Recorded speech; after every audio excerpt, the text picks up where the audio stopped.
झांसी माता जी का स्वर्गवास हो गया था। आज उनके परिवार में कार्यक्रम था, उस कार्यक्रम में शामिल होने आए थे। इस दुख की घड़ी में और जो कार्यक्रम माता जी के ना रहने पर संपन्न हो रहा है, उस कार्यक्रम में मैं शामिल होने आया था।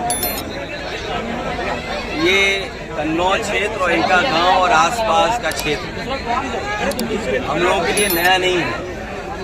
राजनीति की जब शुरुआत हुई थी, इसी क्षेत्र के लोगों से मिलकर के और इसी क्षेत्र के लोगों ने समाजवादी पार्टी को आगे बढ़ाने का काम हमेशा किया है। भैया पीडीए फार्मूला पे क्या हरियाणा में चुनाव लड़ेगी सपा?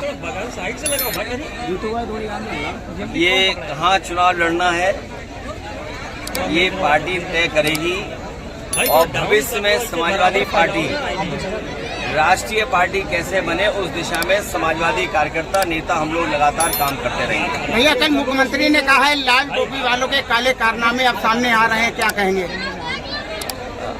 देखिए, कभी कभी लोगों को सदमा लगता है। आप सब लोग जानते हो, जब सदमा लग जाता है तो कुछ कुछ लोग बोलते हैं, और कभी किसी के चोट लग जाए तो कुछ और बोलते हैं। जो लाल रंग है उसको समझना पड़ेगा। ये लाल रंग क्रांति का है, लाल रंग हमारे इमोशंस का है, ये लाल रंग मेल मिलाप का है। ये कार्यक्रमों का हमारे जब बहुत पारिवारिक कार्यक्रम होते हैं उसमें सबसे ज्यादा रंग अगर कोई दिखाई देता है तो लाल रंग दिखाई देता है। हम जब खुश होते हैं तो आप देखते होंगे हमारे चेहरे लाल हो जाते हैं, दुखी हो तो हमारे चेहरे लाल हो जाते हैं। ये लाल रंग इमोशन का है। हमारे मुख्यमंत्री जी इमोशन नहीं समझ सकते हैं। और देखो, हमारे यहाँ तो बाल भी हैं सर पे, तो कम से कम ये टोपी उन लोगों के भी काम आ सकती जिनके बाल ना हो, गंजे जो लोग हैं। भैया भाजपा ने कहा है कि देखिए, नहीं चाहिए, काले रंग की टोपी पहनते हैं उनका तो काले ही सब कुछ काला होगा, इसलिए काले पे बहस नहीं कर रहे हम। हमारा लाल रंग मेल मिलाप का है, अगर खुशी का है, त्योहारों का है। हमारी देवियों के जितने कार्यक्रम संपन्न होते हैं, दुर्गा माँ का लाल रंग, हमारे पारिवारिक कार्यक्रम होते हैं, लाल रंग सबसे ज्यादा इस्तेमाल होता है। आखिरकार नाराजगी क्या है? इसीलिए मैंने कहा ये जो हार का सदमा है, जो हार की वजह से सदमे से नहीं उभर पा रहे हैं, इसलिए उन्हें हर जगह लाल रंग दिखाई दे रहा है। भैया कई स्टेशनों के नाम जो है वो चेंज किए गए हैं, उसमें आपका भी एक ट्वीट सामने आया है। आज अस्पतालों की हालत क्या है? आज अस्पतालों की हालत क्या है? जो अस्पताल बनाए गए थे समाजवादी सरकार में, वो भी अस्पताल नहीं चला पा रहे। स्कूल की व्यवस्था ठप हो गई, बच्चों को जो फल मिलते थे वो नहीं मिल पा रहे हैं, खाना जो स्वादिष्ट मिलना चाहिए वो नहीं मिल पा रहा है, ड्रेस नहीं, कपड़े नहीं, उनके पास पढ़ाई के लिए कोई इंतजाम नहीं।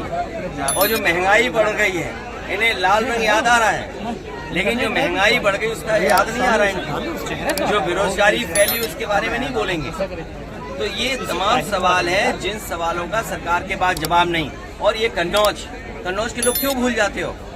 इसी जिले में एक बेटी को बताओ पिता क्या चाहता था। इसी जिले में क्या एक बेटी को नहीं लटका दिया गया, जान नहीं चली गई उसकी? कोई चर्चा कर रहा है उसके बारे में? और बगल का जिला है, दो लोगों की जान गई, कि हत्या की गई, कि आत्महत्या कर ली। सरकार के पास क्या जवाब है? सरकार के पास कोई जवाब हो तो बताए सरकार। और यहाँ पर इसी जिले में क्या बेटी को एक फांसी पर नहीं लटका दिया गया? उसके परिवार वाले क्या संतुष्ट हैं उससे, जांच से? और केवल यही नहीं, 2 जिले नहीं, पूरे उत्तर प्रदेश में देख लो, हर दिन घटना हो रही है बेटी के ऊपर। छोटी छोटी बालिकाएं हैं, उनके साथ घटनाएं हो रही हैं। सरकार क्या कर रही है आखिरकार? सरकार इसीलिए जानबूझ करके इधर उधर वाली बात कर रही है क्योंकि वो सरकार की जिम्मेदारी है कि सुरक्षित हमारी माताएं बहनें रहें। कोई दिन नहीं जा रहा जिस दिन चेन स्नैचिंग नहीं हो रही हो।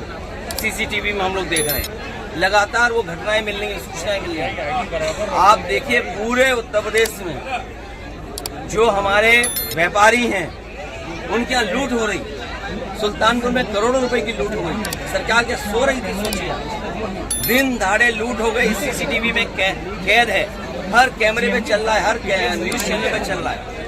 और उसके बाद ऐसा ही नहीं कि घटना और न हुई उत्तर प्रदेश में, और जिलों से भी खबरें आ रही है कि जहाँ पर घटना इस तरह की लूट की हुई है। तो सरकार क्या सो रही है? क्या कर रही है सरकार?